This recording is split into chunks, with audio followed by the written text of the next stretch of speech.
बवासीर पाइल्स एक इंतहाई तकलीफदा मर्ज जो इस मर्ज से मुतासिर हैं वही जानते हैं। अगर आप भी इस मर्ज में मुब्तला हैं तो घबराइए नहीं। फैजान मदीना हर्बल ट्रीटमेंट पर नरेंद्र सरेंडर, ये डायलॉग काफी फेमस हो रहा है देश भर में, दुनिया भर में, यहाँ तक कि पाकिस्तान के न्यूज चैनल भी जो है अपने एक्स अकाउंट पे ये राहुल गांधी का मैसेज वायरल कर रहे हैं। आखिर क्या वजह है?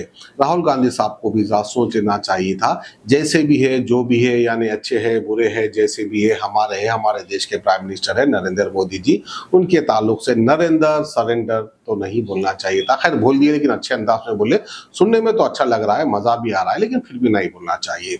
तो बहरहाल जो है, एक तरफ जो है पहलगाम अटैक के बाद हमारे देश के प्राइम मिनिस्टर नरेंद्र मोदी जी हमारे देश की आर्मी को ये ऑर्डर दे देते हैं कि आपका मन चाहे, जैसा मन चाहे उस तरह से आप काम कीजिए, पाकिस्तान को मजा चकाइए।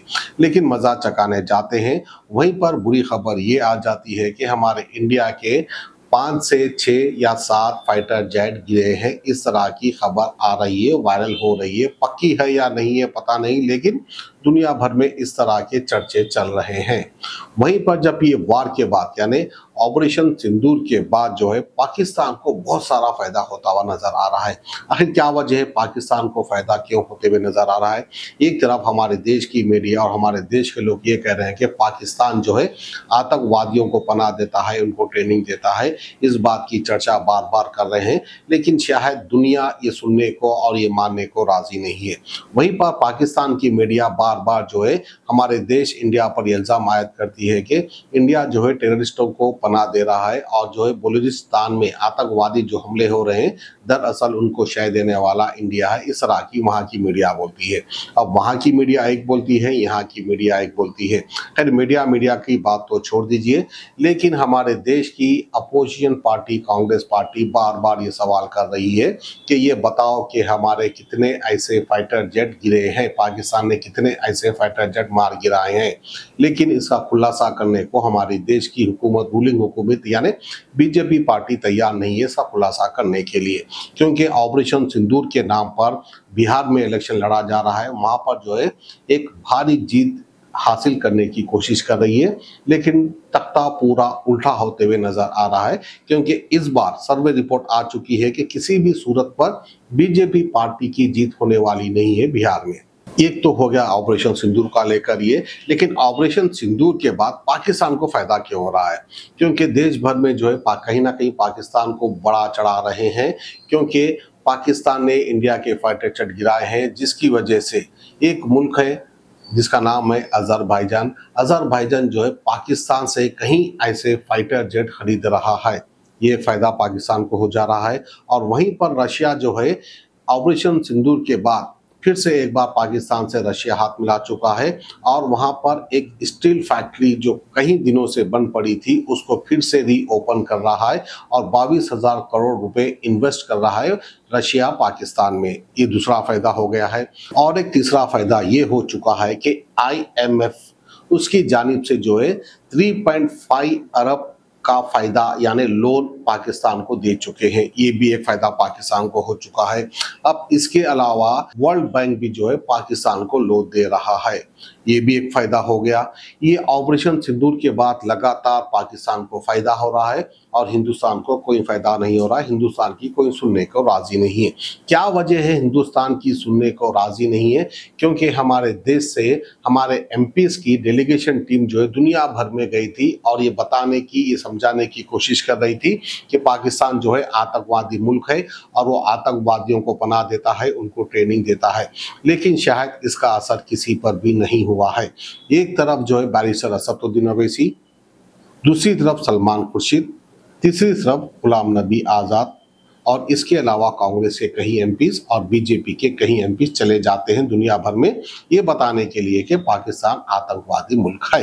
अब गए, समझाए, शायद समझे या नहीं समझे पता नहीं। इसके बावजूद हमारी डेलीगेशन टीम जाने के बावजूद UNSC यानी यूनाइटेड नेशन काउंसिल में जो है पाकिस्तान को बढ़ावा दे दिया है। अब तालिबान की सैंक्शन कमेटी का सदर बना चुकी है पाकिस्तान को UNSC यानी यूनाइटेड नेशन। देखिए कितना बड़ा कारनामा हो गया ये। और एक फायदे के अलावा इज्जत कहते हैं इसे, पाकिस्तान को और एक इज्जत मिल गई। आखिर क्या वजह है इतनी पाकिस्तान को सपोर्ट करने की? वजह क्या है? चीन हमारा दुश्मन है जो पाकिस्तान से हाथ मिला चुका है, ये तरह की खबर आपने सुनी है। बांग्लादेश तो दुश्मन नहीं था, लेकिन बांग्लादेश भी जो है पाकिस्तान का सपोर्ट कर रहा है। यहाँ तक कि नेपाल, भूटान, ये वो अड़ोस पड़ोस के कई मुल्क, तुर्की भी इसमें आ गया। अब तुर्की क्यों सपोर्ट किया पाकिस्तान को, जबकि तुर्की के जो है, तुर्की के और हमारे देश इंडिया के ताल्लुकात अच्छे थे, दोनों में बहुत अच्छी अंडरस्टैंडिंग थी, लेकिन अचानक से तुर्की भी कल्टी क्यों मार दिया, ये एक सवाल उठ रहा है। नाज़रीन, क्या वजह है हमारे देश में लगातार 3 बार बीजेपी की हुकूमत बन चुकी है? क्या वजह है 3 बार लगातार जो है हमारी देश की जनता बीजेपी पार्टी को वोट दे रही है? क्या इसकी असल वजह ये तो नहीं है कि मंदिर मस्जिद, कहीं मस्जिदों को टारगेट बनाया जाता है और उसके नीचे मंदिर है, इस तरह का दावा किया जाता है। कहीं मदारिस को हरासमेंट किया जाता है, मदरसे बंद करने के लिए कहे जाते हैं, यानी दीनी मदारिस में मुस्लिम बच्चे तालीम हासिल कर रहे हैं तो उनको भी रोकने की कोशिश की जाती है। अब बकरीद की ईद आ रही है, चमड़े का कारोबार, जो जानवर का चमड़ा होता है, कुर्बानी के बाद जो चमड़ा निकलता है, वो चमड़ा बेचने के बाद उसे जो है लाखों करोड़ों का फायदा होता था और वो फायदे से जो है हमारे देश के अंदर दीनी मदारिस चला करते थे। लेकिन देखिए कितनी तासुफियत, कितनी जलन, हसरत, कीना कपट है इन लोगों को। चमड़े की मार्केट को ही ये डाउन कर दिए ताकि दीनी मदरसे ना चले, कोई मुस्लिम बच्चे दीनी तालीम हासिल ना करें। कितनी अंदरूनी गहरी चाल ये चल रहे हैं और क्या दुनिया नहीं देख रही है? क्या अज़रबैजान, तुर्की, कतर, बहरीन, कुवैत, सऊदी अरब, क्या ये लोग सोशल मीडिया को फॉलो नहीं करते? क्या ये लोग सोशल मीडिया पे देख नहीं चुके होंगे कि इंडिया के अंदर कितना जुल्म सितम किया जा रहा है मुसलमानों के ऊपर? मुसलमानों की इबादत गाह को तोड़ा जा रहा है, बारगाहों को तोड़ा जा रहा है, दीनी मदरसों को तोड़ा जा रहा है और उत्तर प्रदेश में जो है मुसलमानों के घरों को निस्तो नाबूद किया जा रहा है, बुलडोजर लाकर जो उनके घरों को तोड़ा जा रहा है।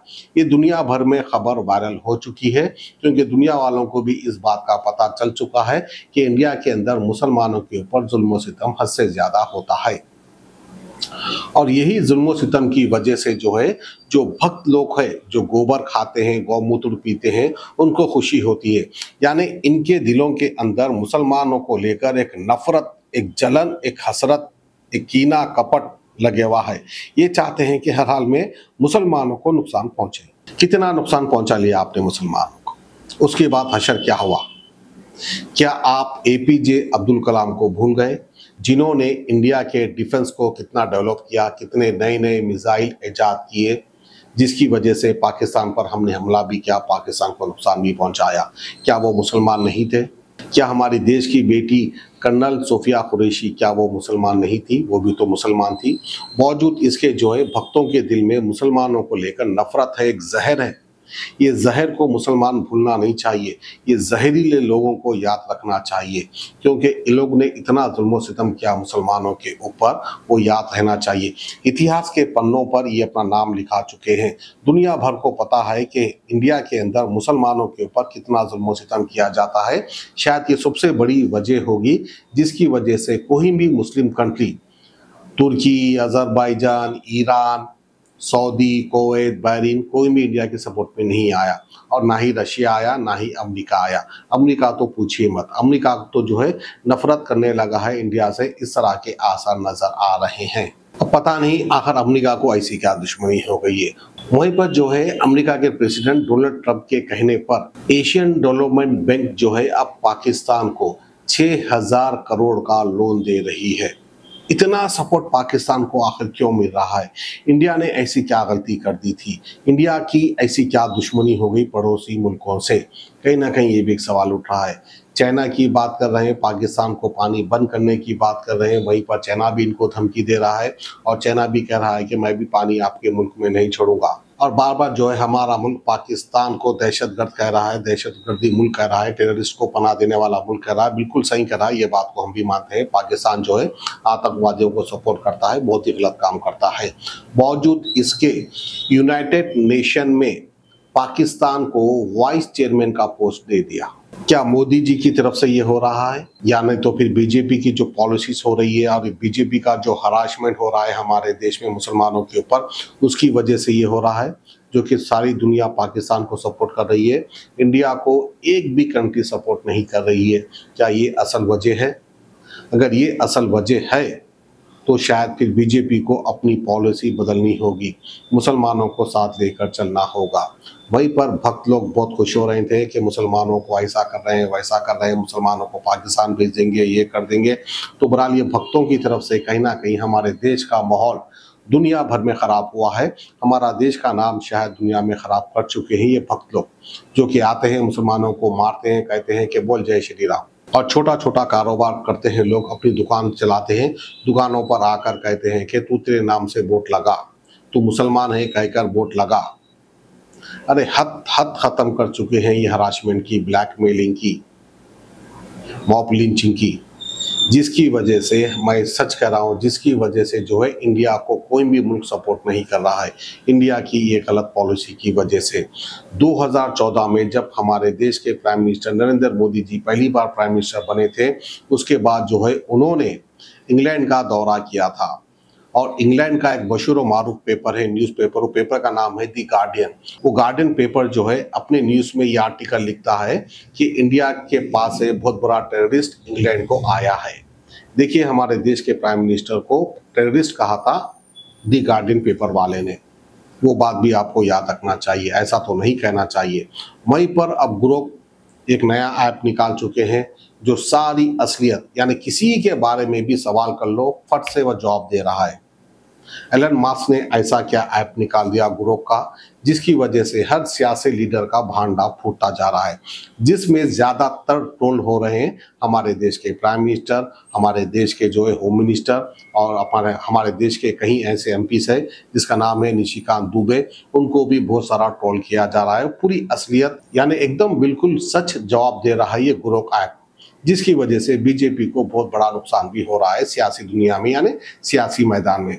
तो बहरहाल ये थी हमारी आज की खुसूसी खबर इंडिया और पाकिस्तान को लेकर। हमें दीजिए इजाजत, खुदा हाफिज। वही जानते हैं। अगर आप भी इस मर्ज में मुब्तला हैं तो घबराइए नहीं। फैजान मदीना हर्बल ट्रीटमेंट पर बवासीर, चाहे खूनी हो, बादी हो कि कौमी, सालों पुरानी बवासीर का इलाज फैजान मदीना हर्बल ट्रीटमेंट, पैरामेंट कॉलोनी, टोली चौकी पर। इस मर्ज से मुतासिर मुल्क और बैरून मुल्क के कई मरीज शिफा पा चुके हैं। गुज़िश्ता 14 सालों से हकीम सैयद नजमुद्दीन आपकी खिदमत में मुख्तलिफ बीमारियों का इलाज कर रहे हैं। किडनी स्टोन का भी इंशाअल्लाह इलाज होगा। इंशाअल्लाह कुछ ही दिनों में स्टोन से भी राहत मिलेगी। और भी अमराज जैसे जॉइंट पेन, माइग्रेन, साइनस, मर्दाना कमजोरी, इन सब के लिए भी काफी उम्दा किस्म की दवाएं दस्तयाब हैं। फैजान मदीना हर्बल ट्रीटमेंट, पैरामेंट कॉलोनी, टोली चौकी, हैदराबाद।